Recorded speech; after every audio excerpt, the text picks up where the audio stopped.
So, ito yung ating mga ingredients. Ayan, ampalaya, kalabasa at sitaw. May kamatis tayo. May kaunting karne, hipon, dry shrimp, ginger, garlic, and onion. And then, meron tayo ditong parsley and then sibuyas. So, ayun.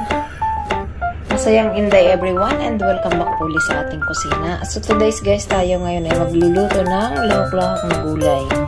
So, ginisang gulay dahil today is Friday. Kailangan ubusin lahat ng pagkain stock dito sa loob ng bahay. Kaya naman, ito yung ating lulutuin for today's. So, ayan, samahan niyo po ako sa aking video for today's and let's cook now. So, ayan, sa mga bago pa lang po sa channel ko, please do subscribe Inday Maria channel and pakihit na rin guys ng inyong bell para ma-update po kayo sa aking mga gagawin pang video. So, ngayon ang lulutuin natin ay ginisang gulay, healthy gulay. Unahin natin ang luya. So, ayan, luya, ginger, and then, sunod natin ang bawang, at sibuyas. Pagsama-samahin na lang natin siya. And then, halo-haloin lang natin siya. So, ayan, halo-halo lang. So, depende guys sa dami ng inyong luya, sibuyas at bawang. Dahil gusto ko is maraming luya, maraming bawang, maraming sibuyas para makuha natin yung bango ng sibuyas, bawang at luya. So, isunod natin ang dry shrimp. Ang dry shrimp. Wala tayong fresh na shrimp, kaya dry shrimp ang ating ilalagay. Pero yan po ay malasa para sa ating lulutuin gulay.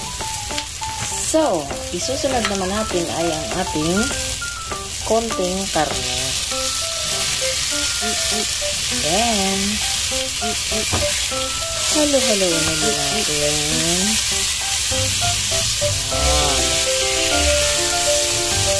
So, ayan guys, comment kayo guys kung saan nakarating ang video kong ito. And please naman po, share po sa inyong mga kaibigan kung gusto nila ng healthy gulay. Ayan. So, isunod na natin ang tomato. Gusto kong kunin yung sauce ng tomato para lumabas yung kanyang katas. Kaya ilagay na natin siya dyan. And then, lagyan natin siya ng asin. Siyempre, wala tayong tagadigo, kaya lagyan na natin siya ng asin. Konting asin. And then, halo-haloin.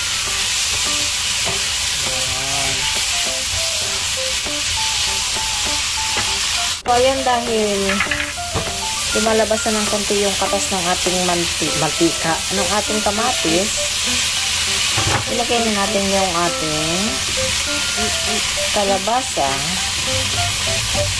Ayan, dahil malalaki yung aking gayat, kaya ilagay na natin siya. And then, lagyan natin ng kaunting tubig. Konti lang, konti lang. And then, paminta, white pepper. So, ayan. Halo-haloin lang natin. Ayan. Tapos, takpan natin.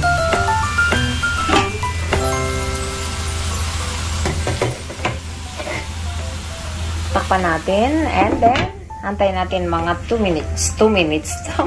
So, dahil luto ng kaunti yung ating gulay, kamatis, ilagay naman natin ang ating sitaw. Ayan. Sitaw. At saka ang ating ampalaya. See? Okay. Ayan. And then, halo-haloin ulit natin hanggang sa yung sabaw niya ay magsama-sama. So, ayan, meron na tayo masarap na ulam. Healthy gulay. So, ayan na yung ating pinakang sauce is tomato. Yung lalabas na sauce natin siya. So, ayan guys. Luto na. Hindi natin kailangang ma-overcook.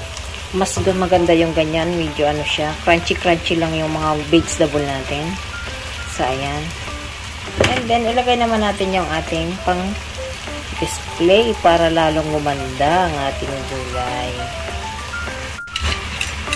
So, that's it for today's video guys. And then, kung nagustuhan nyo po ang aking video, give me thumbs up. And comment na rin guys kayo kung ano ang susunod natin pwedeng gawing video. At ano yung gusto nyong lutuin ko para sa inyo. So, that's it. And thanks for watching. Bye! Bye! Bye!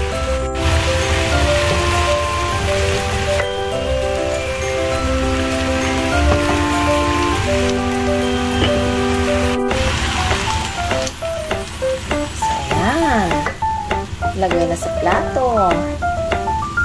Oh.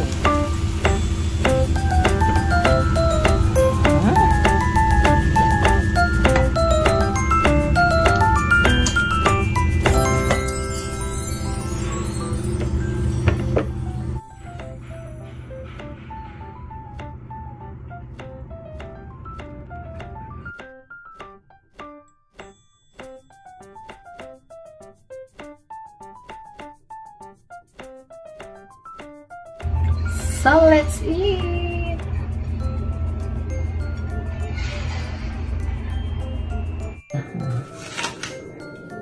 Bye!